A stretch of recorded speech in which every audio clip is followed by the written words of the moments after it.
Ruben Onsu akhirnya angkat bicara terkait dirinya belum lama ini ramai jadi sorotan publik jatuh didorong kru TV. Pasalnya dalam video tersebut memperlihatkan Ruben Onsu jatuh setelah didorong kencang seorang kru TV saat sedang syuting. Ruben Onsu jatuh hingga tersungkur di bawah meja yang sudah on-set di depan kamera televisi.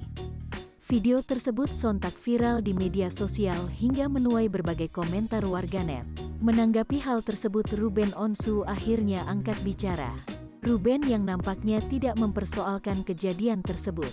Ia bahkan menolak untuk berkomentar terkait peristiwa saat itu terjadi.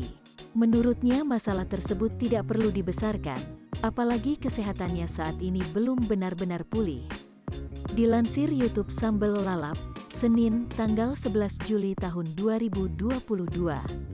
Meski dirinya enggan berkomentar, namun ia tak menampik jika dirinya sedikit mengalami luka ringan usai terjatuh.